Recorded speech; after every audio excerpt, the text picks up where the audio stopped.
নমস্কাৰ স্বাগতম মোৰ এই চেনেলটোলৈ মৰমৰ ছাত্ৰ ছাত্ৰীসকল আজি তোমালোকৰ বাবে লৈ আহিছোঁ শংকৰদেৱ বিদ্যা নিকেতনৰ ক্লাছ 4ৰ ইংৰাজী পাঠ্যপুথিৰ এটা বৰ ভাল লগা কবিতা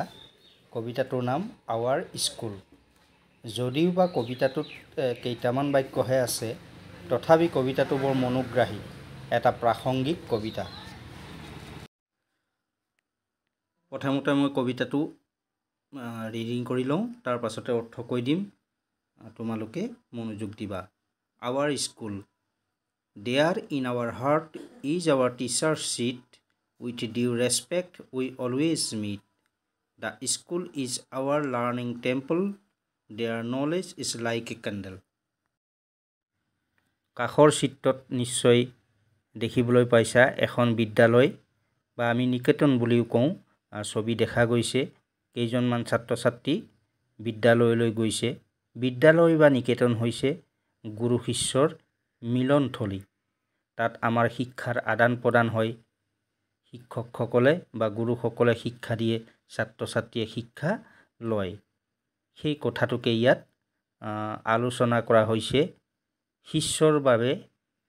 গুৰু কি হ'ব পাৰে আমি এতিয়া কবিতাটোত পাওঁ আৱাৰ স্কুল ইয়াৰ অৰ্থটো হৈছে আমাৰ বিদ্যালয়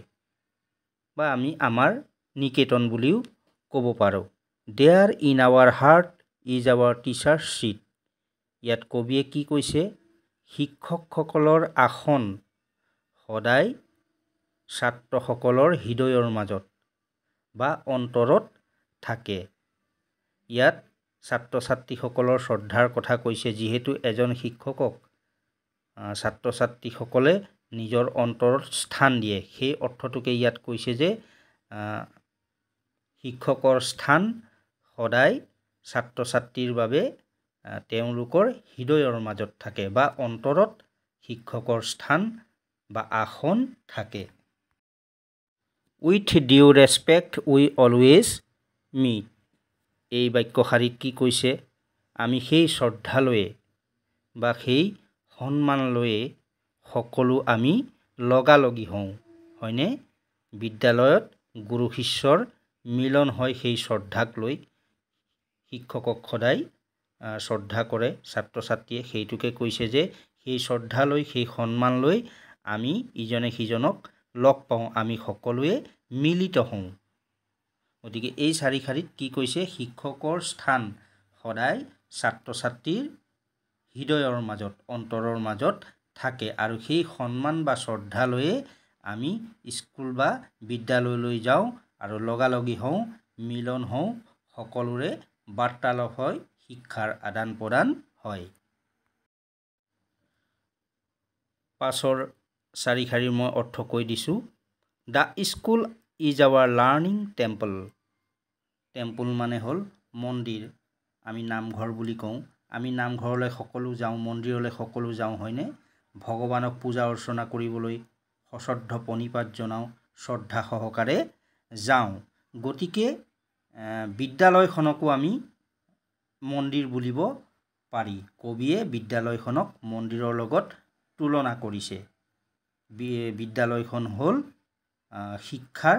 মন্দিৰ বা জ্ঞানৰ মন্দিৰ the school is our learning temple বিদ্যালয় হৈছে আমাৰ শিক্ষাৰ মন্দিৰ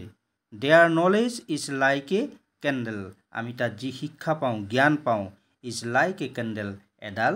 মমবাতিৰ নিচিনা যিহেতু মমবাতিয়ে পোহৰ দিয়ে আমি সকলোৱে জানো গতিকে শিক্ষাও সেই মমবাতিৰ লগত তুলনা কৰা হৈছে আমি তাত যি শিক্ষা পাওঁ এডাল মমবাতিৰ নিচিনা সকলোৰে জীৱন শিক্ষাই যিহেতু পোহৰাই তোলে গতিকে বিদ্যালয়ত পোৱা শিক্ষাক আমি একোডাল মমবাতিৰ পোহৰৰ লগত তুলনা কৰিব পাৰোঁ কবিয়ে সেই কথাটোকে ইয়াত কৈছে গতিকে বিশেষ টান কবিতা নহয় কিন্তু বহুত অৰ্থ আছে ইয়াত বৰ ধুনীয়াকৈ লিখিছে কবিয়ে বিশেষ দীঘল নহ'লেও মই আকৌ এবাৰ কৈ দিছোঁ অৰ্থটো আৱাৰ স্কুল আমাৰ বিদ্যালয় there in our heart is our teacher seat আমাৰ অন্তৰত শিষ্যসকলৰ বা ছাত্ৰসকলৰ অন্তৰত সদায় গুৰুৰ স্থান থাকে হয়নে with due respect we always meet আৰু সেই সন্মান লৈয়ে আমি সকলো বিদ্যালয়লৈ যাওঁ বা তাতে মিলিত হওঁ school is our learning temple আৰু সেই বিদ্যালয় হৈছে জ্ঞানৰ মন্দিৰ there knowledge is like a candle আমি যি জ্ঞান পাওঁ সেই জ্ঞান হৈছে একোডাল মমবাতিৰ নিচিনা যিহেতু মমবাতিয়ে পোহৰ দিয়া আমি সকলোৱে জানো গতিকে আমি যি জ্ঞান পাওঁ সেই জ্ঞানৰ দ্বাৰাও আমাৰ জীৱন পোহৰাই তুলিব পাৰোঁ নিজৰ লগতে পৰিয়ালৰ